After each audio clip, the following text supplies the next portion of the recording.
What's up, guys? Welcome to my Week 1 NFL recap. I'm Mason Sapesky, your host. Today, we're just real briefly going to go over all the Week 1 games. So, this year is going to be a little different, actually. Last year, I did not watch a whole lot of football, to be honest with you guys. I know it might sound funny, considering how much I know, but, really, on Sunday nights, I barely even watched a Sunday night game when you go over and look for it all. I never, ever really watched a Thursday night game. Never or barely watched Monday night games and barely watched Sunday night games.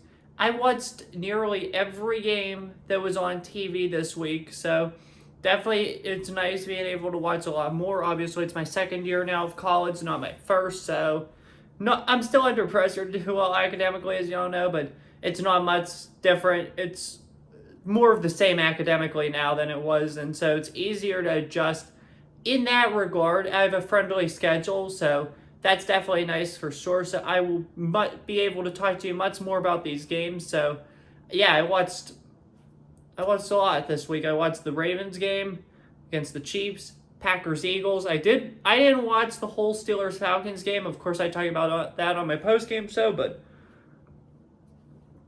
Steelers big. But because I was at a Pitt women's soccer game, but yeah, I didn't watch a lot of that. Rams Lions, I did watch some of it, but not a whole lot. I didn't see the end. And then I did watch Jets Niners, Cowboys Browns, and a little bit of Raiders Chargers. So let's get right into it now. Silly, as I just said, one of my goals is to literally not just follow, but watch more and get more in depth with football this year. So that's definitely going to be helpful for sure. But let's get started on Thursday night. Now, Chiefs beat the Ravens, as you know, 27-20. Great win by Kansas City. Andy Reid and company did a nice job. I feel like Isaiah Likely did have both feet down on that play, so that's definitely a little surprising. But fortunately enough, because I picked 27-20 for this game, this is literally the first kickoff I've gotten the winner and the exact score right, ever. So nothing can beat that. So very good job there, but I feel bad for Baltimore because he did get both feet down. Although it did work out for my benefit, I disagree with the call for sure. But yeah, good win by Kansas City. Baltimore's going to be tough this year. I mean, Kansas City's a really, really good football team. Even if Baltimore pulls a fluke and loses Sunday, which, spoiler alert for Thursday's episode, I don't think they will, then this is going to be a tough team, and this probably is going to be the team that, in the end of it, wins the AFC North, unfortunately. It's just that defense, and I mean this in a sincere way because the offense is really good and tough, but that defense is awesome. I mean, I thought they played a good game defensively. It's just so hard now with Mahomes. He has Xavier Worthy, Rashee Rice, the second-year receiver out of SMU. Obviously, he's taken a step up. But now when you look at it, what they did to their offense, Brett Veach, the GM, what they did to their offense this past offseason is pure amazing. It was a pure masterclass by them adding Rice or adding Worthy to complement Rice. Oh, and by the way, they still have a guy named Hollywood Brown who we haven't even seen on the field yet. One thing this did show to me, though, however, is Travis Kelce is not going to be as targeted as much this season as in the past 2, maybe 3 years. Obviously, with Hill gone in 2022 and 2023, they lacked a true number one receiver. Now, they may not have an elite receiver, but they have two really good ones in Rice and Worthy, so that's definitely something to keep an eye on. I don't think Kelce's going to get targeted as much moving forward. I really don't. He's going to still be a top 5 tight end when you look at fantasy, the NFL receiving and stuff, but he's going to see a decline. That's for sure. As for Baltimore, I feel like they played a really good game and they fought till the end. Lamar Jackson is elite. I kind of expected him to take a step back this year, but he is super elite. Henry is just tough and physical. It's hard now to know what they're doing because they could easily do it both ways. So Baltimore is a solid offense. If they could just do what Kansas City did, get it with an elite running back, get some receivers, or try to make Flowers as elite as possible, this could be a special team for sure. I think these two teams possibly will meet again in the postseason. Friday night, this was an electric game for sure. Eagles defeat the Packers 34-29 in Sao Paulo, Brazil, the first international game of the year. Definitely happy to see football on a Friday back again. So that was definitely good. Philadelphia looks really strong on offense following the collapse of last year. Saquon Barkley was huge. This team lacked a star running back last year. I feel like that's what partially led to the collapse. If Barkley were there last year, I don't think the collapse would have been as bad as it was.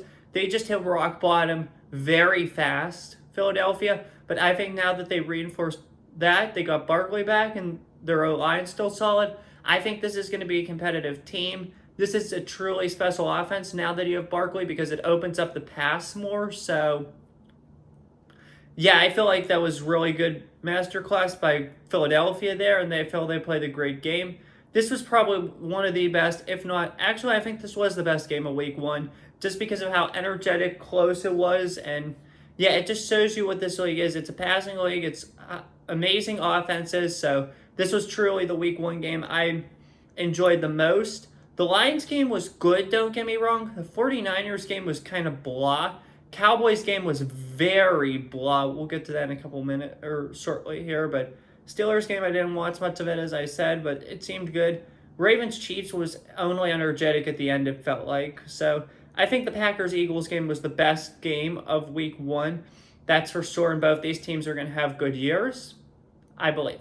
As for Green Bay, the whole Jordan Love story is unfortunate. I really hope he gets back sooner rather than later because this team is special. The way they use Christian Watson, Jaden Reed, and all their other, or Romeo Doubs and all their other playmakers, this is truly a special offense. I love what LaFleur did this game. If Hafley, the defensive coordinator, can tighten some things up on defense, this will be a very good football team. But credit to the Eagles, it was a great win by them.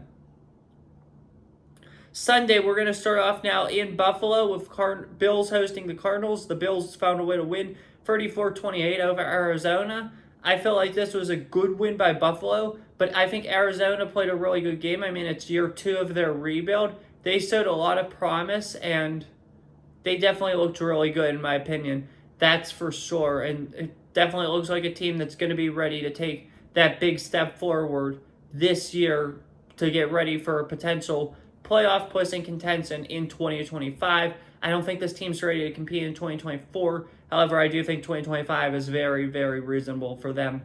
That's for sure. They looked good. They held Allen early. They did their job in the first half. They just couldn't hold on in the second half, which is understandable since he is one of the best quarterbacks in the league. I'm not going to ache and moan or complain about their defense a whole lot, saying their defense needs to improve, but because of how good Allen and the Buffalo offense truly can be. So that's all I'm going to say there. I think Buffalo played a great game. So did Arizona. This was another good week 1 game. Patriots defeated the Bengals 16-10 in Cincinnati. I was a little stunned by this. I wasn't as stunned because I knew Cincinnati sucks week 1. They're terrible early. I think they've lost they haven't won a week 1 game, I think, since 2021. And they're not good week 1. And the Patriots, when they play in Cincinnati, typically do win. So this was a big win for Gerard Mayo and company. Ramondre Stevenson looked really good. The defense looked really good. And if the Patriots can win this week, they can possibly be like a 6-11, 7-10 team, which would be a huge success, in my opinion, for them this year. As for Cincinnati, this has the potential to be another long, rough year, just like last year was if things don't get tightened up and tightened up fast. They go to Kansas City this week, so that's definitely going to be a challenge. That is for sure. So Cincinnati's in a lot of trouble, I feel like, and it'll be interesting to see how they climb themselves out of it. So they're definitely a late bloomer every single year, so we'll have to see how that goes. So yeah, and possibly if things go south for Cincinnati, I wouldn't be surprised if the team decides to part with Zach Taylor, the head coach. So just want to throw that out there. The Vikings clobbered the Giants 28-6. I thought this game was going to be much closer. I thought this game was not going to be a blowout, but Kevin O'Connell, Vikings did a really good job. Sam Darnold did a nice job.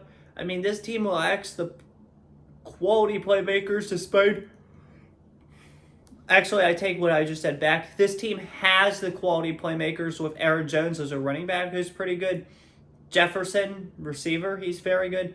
It just lacks a quality quarterback. If this team had a good quarterback, they would be at the top of this division, and it shows. I know it's the Giants, who we'll get to in a couple minutes here, but yeah, the Vikings, I think they have a special team. Once Hawkinson comes back, that gives them an extra playmaker. This team might not be as bad as people think this year. We'll have to see as this season goes on, but yeah, it'll be interesting.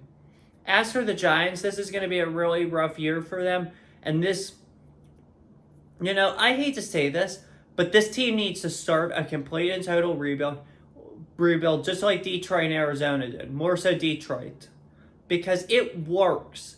It works when you tear it all down and build it back up. This team has fumbled that for years. They have refused to do that for years, and now they're just mediocre. So that's what this team needs. They need a complete and total rebuild, and they need a coach and a general manager that understands that. So that's just my take on that. Giants are in a bad place. Bears down the Titans 24-17. Little surprised by this. Rookie quarterbacks do typically lose their week one debut. Not just rookie quarterbacks. I'm sorry, I take that back. Number one draft pick quarterbacks typically lose their debut. Although Caleb didn't lose his, it was certainly not the best of starts for him. He did not have a good week. That is for sure. The defense looked good. Chicago is a special defense. They're going to face a big test next week, and the Texans, who we'll get to shortly here. But yeah, definitely interesting for sure. Bears win. As for the Titans, I don't know if Will Levis. I really am a big fan of Will Levis, but I don't know if he's the answer. I just think he looked weak and ineffective against Chicago. So I know the defense is really good, but I don't think you can continue to sustain that performance and expect positive results or positive investment in that case. So I would not be surprised if they cut with Will Levis after this year and Callahan gets his own starting quarterback. But the Titans are a mess right now. That's all I have to say there. Saints clobbered the Panthers 47-10 in New Orleans. Not much of a surprise to me that the Panthers lost. The Panthers are just going to be terrible this year. Canales is the right choice for head coach. However, it's going to take him time to implement his vision. Sorry about that. And truly fix Bryce Young, the quarterback there. So that'll be interesting. This team is still a ways away from contention. They thought they were closer than they were last year. It backfired tremendously on them, so that's what I have to say about that. Saints, on the other hand, they looked good. The Clint Kubiak offense looks super good. Super good, and definitely going to be a good year, I think, in New Orleans. I projected them to win the division, and I feel like they could definitely win the division. I really like what Clint Kubiak's doing there, so yeah, that's what I have to say about them.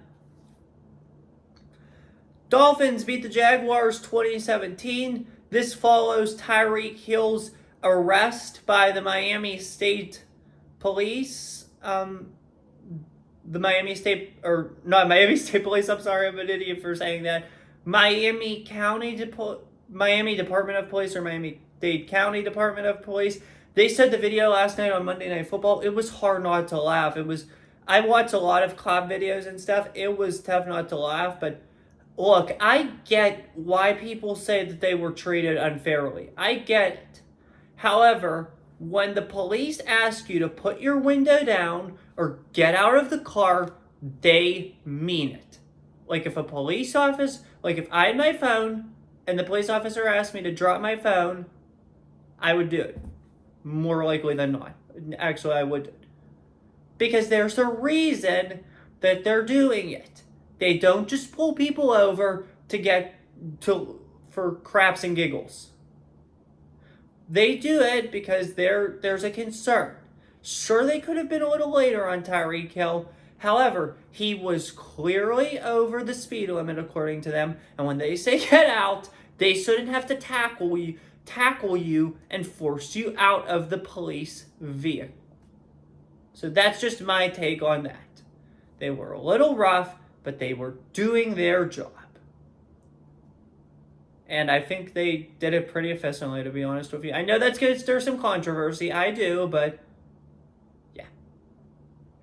not going to send the body cam video on this, but it was hard last night when it was on Monday Night Football not to laugh. It was just, and even like when I watch my cop videos and all that, and like the people were going crazy, it's hard not to laugh, and it is extremely hard, even harder to like, if they're not giving a valid reason, it's really hard to listen to them. But sometimes you just have to listen to them.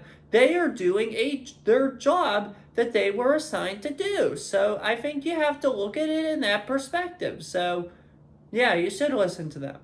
Always. But the Dolphins got the job done. It was a shaky start. I feel like they could have played much better, that this incident was holding them back. But nonetheless, they still found a way to win the game, so that was good by them. As for Jacksonville, this is not going to be the best of teams this year, I feel like. They blew their window. Their window was wide open until Houston came along, so I give Jacksonville credit for competing, keeping this one close, that's for sure, but yeah, it may be a rough year in Duval County. That's all I'm going to say. Texans beat the Colts 29-27. Was a little bit surprised that this game was closer than that I expected, as close as it was. More so, I was surprised that that Anthony Richardson had a good day. I wasn't expecting him to go off as much as he did, so yeah, I definitely think that Richardson had a good day, and I was stunned by the Colts. I mean, I didn't think they were going to be a good team this year, but they can be a factor possibly in this AFC, so that's definitely interesting for sure. As for the Texans, I mean, they needed everybody to win this game. You saw the additions they made this offseason. Diggs, Mixon, and they needed literally everybody to win this game. That speaks to one of two things and one of two paths. The Texans are either not that good this year and that they just needed these extra guys to return back to the playoffs, and that last year was kind of a fluky year, and that they are being entirely carried by the man, the myth, the legend, C.J. Stroud, who I love. God bless you, C.J. Stroud. Or the Colts are a legitimate team this year. I think kind of it's the former because of how good C.J. Stroud is. And these pieces will take him the extra step. So definitely a little stunning there. I don't think the Colts are going to be that good this year. I really don't. Chargers in Jim Harbaugh's debut beat the Raiders 22-10. Not a whole lot to say about this other than the defense looked good for once for the Chargers. Jesse Minter called a great game. That was good. And that the offense looked strong. I mean, Gus Edwards, J.K. Dobbins, they had a really strong running attack. And it's nice to see them target McConkey in the end zone. I like the way he plays. He's on my fantasy team. He is a talented wide receiver, and I expect him to do great things this year. So that's all I have to say about that game. I watched some of it, but not a whole lot. But the bits and pieces I watched were very good and encouraging for the Chargers. They play in Carolina this week, so they should start 2-0. And they come to Pittsburgh here the next week. Pittsburgh typically doesn't do well in home openers, so depending on how things go, the Chargers could jump off to a fast start and position themselves in the playoff hunt. I always knew this was going to be a sleeper team this year. This could very well easily be their year to go the extra mile. I mean, they have an elite quarterback who did truly look elite, thanks to Harbaugh, and they have the talent now to do great things. So, good job by Harbaugh for sure. I was disappointed to see the Zamir White didn't get a lot of carries and touches, though. That was definitely disappointing for sure. Seahawks beat the Broncos 26-20. This was a good win for Seattle for sure. Bo Nix, he didn't look all that great. I mean, so I'm paying will get him where he needs to be, but not a good day by Bo Nix for sure. As for Seattle, they played very well. This is definitely a sleeper team in the NFC. We all knew that. Look, there's my Seattle blanket. And I do have a Colts pillow here, too, on this couch, by the way. So definitely interesting to see that. But I think Seattle can be a really good team this year. So if anybody's going to challenge for the West, it's them, I feel like. So that was a good win by Seattle. As for Denver, it's a rebuilding year, kind of, and they still have a lot of room to go to be competitive. Cowboys beat the Browns 33-17. Dallas is really good this year. I knew they were going to be really good this year. This team looked special. The way the defense played, Mike Zimmer coached a heck of a game on defense. This is going to be a special Dallas team, that is for sure. So, Great win by the Dallas Cowboys, and that's all I have to say about that. It was so nice to see Cleveland look uninspiring as a Steelers fan. It was so nice to see the Browns suck again on Sunday. So, good job by Dallas. Thank you for that win. Buccaneers beat the Commanders 37-20. Liam Cullen takes over for Canales. He still makes the Bucs offense elite. Baker Mayfield looked great. Godwin looked great. Evans looked great. So as the Commanders still have a lot of work to do. They definitely improved this offseason. I thought Jaden Daniels looked phenomenal in his debut. He's definitely a runner, and I can see why people relate him to Lamar. He can be a very good quarterback, and he is going to be a very good quarterback in this NFL. However, I think Peters and Quinn still need to focus on improving their defense, especially their secondary, because Baker Mayfield attacked it so hard. And once they get their secondary improved, I think they could be pretty good because the Bucs lit them up. It's going to be interesting to see the Buccaneers moving forward, how they treat secondaries. They go to Detroit next week, so I mean that's definitely, it's an improved secondary, but it's not the best secondary. Plus, it's indoors, so I could see the Bucs, Baker, Godwin, Evans, all of them having big years. And also, too, a sleeper that I liked who had a nice game as well, a guy by the name of Jalen McMillan. This guy's going to take over really fast in Tampa. I mean, he's special, he's elite, and if Godwin gets a max contract, plays his way out of there, keep an eye out on Jalen McMillan because this man is special. I felt like he was one of the best receivers in this draft class, so keep an eye out on that man, that's for sure. As for Washington, this is going to be, like I said, a good team in the future. It was just this, sorry, I got a notification trying to get rid of it. But this is going to be a good team in the future. They just have a lot of work to do, especially on the defensive side of the ball. I thought the offensive side of the ball looks good. So it'll be interesting to see for sure. They play the Giants next week, so that's somewhat of a relief for Washington. We'll see how they look then. Sunday Night Football, Lions beat the Rams 26-20. I was a little shocked the Lions won in the end here. I was expecting them to win the game at the beginning, but I mean, the Rams are a good team. The Rams played the Lions well. This is just a team that as much as I love the Lions, I don't think they're an elite team. I in all honesty don't. Because if you have the Rams that close at home, the Rams are a better team than the Lions. I will say that. Look last year at the playoff game. The Rams only lost by a point. Look this year. The Rams lost by 6 points in overtime. If you put that game on a neutral field, the Rams are the better team, and the Rams win every single time. So I don't think the Lions are like an elite team. They're a tough team, they're a gritty team, and they find ways to win, but I don't think their roster is like that of an elite team. I really don't. So that's just my opinion there. They have a lot of work to do if they want to be good this year. As for the Rams, I mean, it was tough losing Puka. They're going to have a ways to go with that, but they have Cooper Kupp, who's truly elite and special, and Kieran's going to do well, step up, hopefully. Blake Corum, they could get him somewhat involved in the passing game and stuff, so Rams offense may be somewhat depleted without Puka as of now, but it'll be fine at the end of the day, so don't be worried, LA. Niners beat the Jets last night 32-19 without Christian McCaffrey on Monday Night Football. Definitely good to see for sure. 49ers faithful. Great win by the Niners. They played well. As for the Jets, I don't think they played as bad as some people thought. They can be a competitive team this year in the AFC. That's what I saw. So it can be a really good year for the New York Jets. So that's all I have for you guys today. I really hope you enjoyed this episode. We'll be doing this every Tuesday.